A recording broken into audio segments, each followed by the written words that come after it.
What's up, Mets fans? This is James from the Mets Stub Podcast, and we are so happy and so proud to be sitting here today with Brandon Nimmo, fresh off his press conference, fresh off his wonderful 8-year contract. First of all, Brandon, congratulations.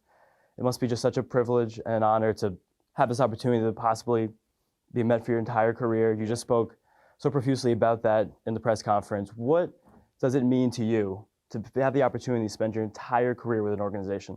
Yeah, not many players get that opportunity, and so we're really blessed to be able to get to start my career here. I was drafted by the Mets in 2011, came up to the big leagues in 2016, and now we get to sign this 8-year contract and be with the Mets for the next 8 years. It's something that you just don't see in today's game as much, and something that we're really proud of because. It's something that we've already set some roots here. And so you always have to do that a little bit cautiously in baseball because there's always a chance that you get uprooted, you go somewhere else. And now we get to really set our roots down. We get to invest in this team and this community, not just on the field, but off the field as well.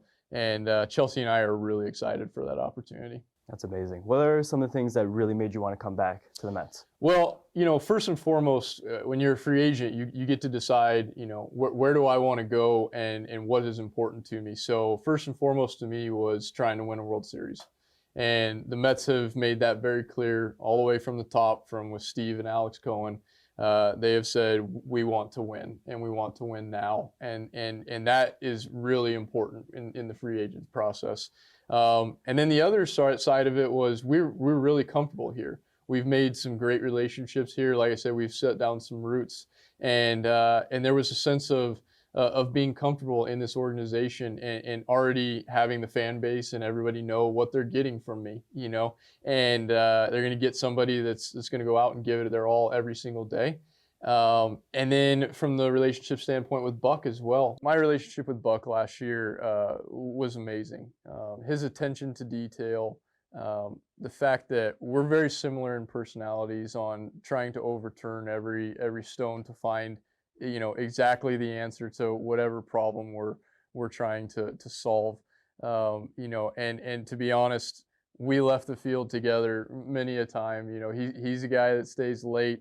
I'm a guy that stays late, and so developing that relationship with him really did, go into coming back here. He's such a great guy, first and foremost, but his attention to detail and the fact that, when we go into a game, we know that we're going to be prepared for it. Take, for example, that slide play last year.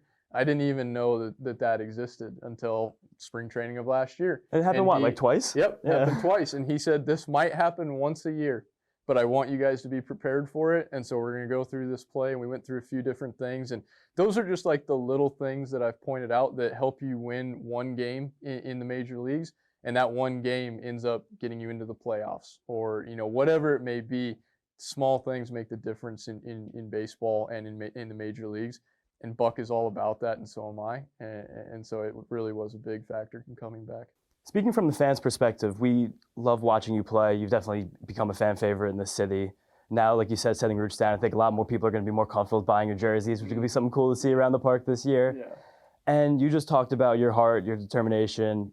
Buck and Billy just talked so much about why that was such a reason that they wanted you a part of this organization for the long haul. Where does that drive come from? Where does the effort, the hustle, where did that begin, and how does that become like a skill you've almost developed here? Yeah. Well, early on when I was playing sports, my dad would always tell me before the games to go play like my hair was on fire, and so I kind of took it literally and just was like, all right, well then I'm gonna go, I'm gonna go play hard and go have fun with it, and so. Through that process, it really started to evolve into, to be quite honest, I'm not sure when the first time that I sprinted to first base on a walk was, but my dad was always telling me like, hey, when you grow up and you're younger, you never know if that catcher is always going to catch it. And so if you sprint down to first base, maybe you can get to second too because you're fast. And so I just started to do it and it became a habit. And then as I got into high school, my coach was just really big on playing the game hard. and that you know, he could deal with some physical mistakes as long as you were playing the game hard, and you know, to always be mentally prepared for it and be in the game. And so I think it comes from my upbringing, from you know, my mom and my dad, who you know, I'll always be thankful for, and the you know, people in my life that really influenced how I play the game, and not just baseball, but I learned a lot from playing football. I learned a lot from playing basketball, a lot from track. And so playing these different sports gave me perspective going into baseball on how to play. And then, you know, when I got into pro ball, people would always just comment on, you know, don't ever lose that, you know, like keep playing the game hard. And so I took pride in it, and I took pride in trying to leave it all out on the field every single day. And, you know, I always thought of it from the fans' perspective as well. If I was going and I was going to go watch somebody play, you know, and pay a ticket to watch them play, I would want them to be giving it their best effort, you know, while they're out there. And so, you know, I've always kind of thought of it as a duty as well, in order to, you know, go and give it my best effort every single day for the fans that are coming to watch, because without them, you know, I wouldn't get to play this great game as my job. So, so looking at it from those perspectives, it helps me to do what you guys see each and every day, and just go out there and give it everything I have, and play the game with my hair on fire. It's fun to hear you talk about effort and see you wearing a clean jersey. Yeah. Because you're never wearing a clean jersey. The Right. first inning of every game, it's Yep. just covered. There have been so many Yep. like fun instances of the home games where you make a sliding play in center Yep. and you come up to bat in the first inning and you're dirty. Yep. There's no one like that, man. I love it, you know, and I take a lot of pride in that. You know, I take a lot of pride in, honestly, if I come away in a game with a clean jersey, then I'm pretty upset with myself, because I'm like, oh well, there had to be somewhere in there where I could have gotten it dirty. I know the clubhouse guys probably don't appreciate me very much for that, but I think they've come to love it. And you know, I definitely take a lot of pride in having that dirty jersey, and showing that, you know, I'm out there, I'm giving it an effort each and every day, and trying to help the team win however I can. One major reason you never have a clean jersey is because you're always on base. Yes. Did you know that only 6 players in the entire league have a better on-base percentage than you over the last 4 seasons? Really? Those are, and you know what? I think I did get to see that list. I thought there was some pretty good names at the top. Yeah, of that list. it's Trout, Harper, Freeman, Judge, and there's one more I haven't written down. And Soto, yeah.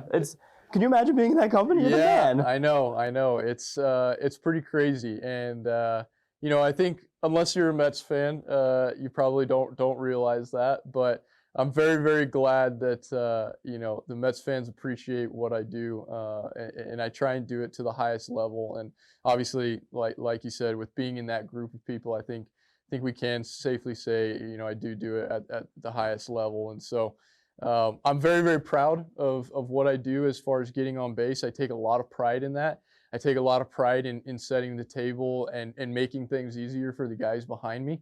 I can score from first base, so I know that if I just get on base here, we have an opportunity to score, especially with the guys that are hitting behind me in Marte, Francisco Lindor, Pete.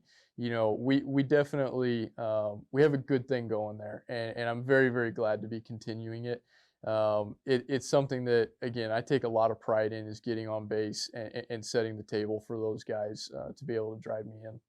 We're going to take it back now for a second. Mm-hmm. This is your second contract you signed with the Mets, first one being after you were drafted in 2011, I believe you said. Yes. It's a 2-part question. Mm-hmm. 1, what is the first thing you bought when you signed that contract? And 2, what is the first thing you bought when you signed this contract? Oh, so the first thing that I bought when I signed that contract was an iPad. Yeah, so to study. Yep. So I didn't splurge too much. Thankful for my dad for that.